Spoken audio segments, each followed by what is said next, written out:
twayazanaga muri za Kanyanga Gorombogi tubasha kwihangira imirimo. Bamwe mu rubyiruko rwahoze rukoresha rukanacuruza ibiyobyabwenge rwo mu murenge wa Karama ho mu karere ka Nyagatare ruvuga ko rwahoze rurangwa n'imyitwarire itari myiza, rutibagiwe n'ibyago rwashoboraga guhurira nabyo muri uru rugendo birimo n'urupfu nyuma yo kwegerezwa ibikorwa remezo. Kuri ubu bakaba baratangiye kubibyaza umusaruro ndetse bamwe muri bo bahabwa n'akazi. Ibiyobyabwenge mbere byahozeho hano urabona ko duturanye n'umupaka w'u Rwanda n'Ubugande, abafutuzi bahoze bafutura banyuze ibiyobyabwenge Kanyanga Gorombogi twayazanaga muri za Kanyanga Gorombogi, abasore bakambutsa ibintu nyine bitemewe muri leta bakaza bagacuruza bifite amafaranga menshi cyane bikwepa imisoro. Mbere wasangaga tuva mu ishuri gasanga turahohotera ababyeyi, turahoza ku nkeke. Ingaruka zazihare hari ingaruka z'uburara, kutagera mu rugo, kutumva ababyeyi cyangwa se rimwe rimwe bakakora suri kuvayo bakaba barakwishe. Kwigwa dukora ikedi ubu ngubu umubyizi kugeze ku 5.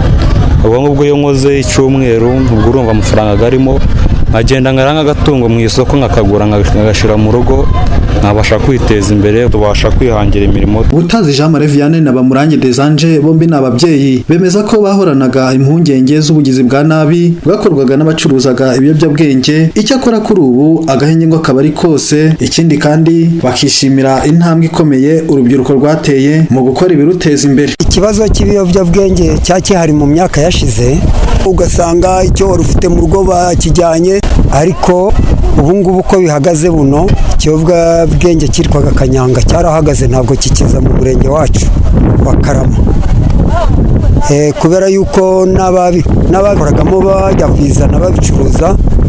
Umurenge wasizeho icyo bifite abafutuzi babahaye akazi, ubu barakora ku mihanda bagahembwa, ubwo byatumye bahagarara kongera kuja kuzana icyo kiyobyabwenge.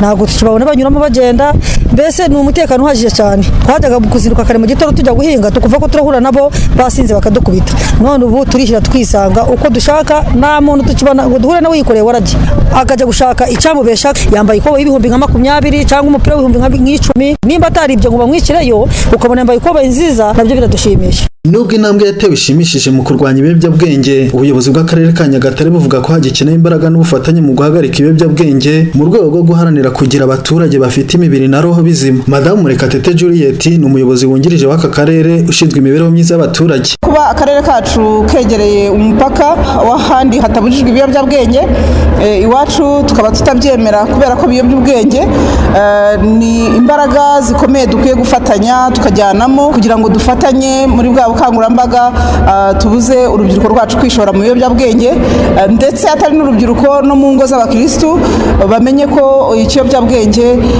ari ukuyobya ubwenge nyine, ko umuntu wiroshye mu biyobyabwenge adashobora gutekereza ejo hazaza he, ko adashobora gukora ibikorwa by'iterambere, ndetse ko adashobora no kwitabira ibindi bikorwa dukora duhuje imbaraga nk'abaturage. Icyo tugamije nuko tubihagarika kugira ngo abaturage bacu bakomeze guharanira kuba abaturage bafite roho nzima mu mubiri muzima.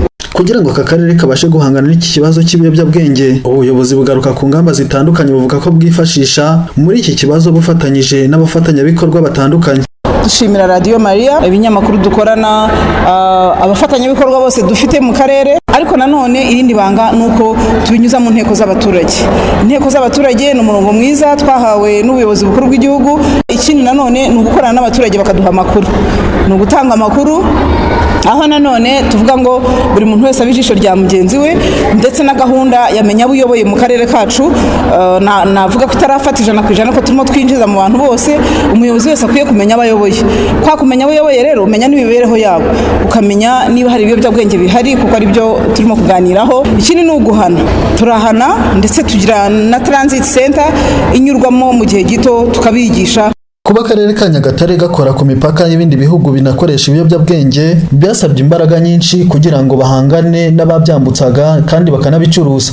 Binyuze mu bukangurambaga mu nteko z'abaturage, ibiganiro mu bitangazamakuru, gahunda yamenya buyoboye ndetse no guhana, byatumye abatuye aka karere bumva neza ububi bwabyo maze benshi biyemeza kubireka. Ikindi kandi abazwi nk'abafutuzi bahawe akazi, abandi bigishwa uburyo bwo kwitezamo imbere bihangira imirimo batishyuwe mu biyobyabwenge.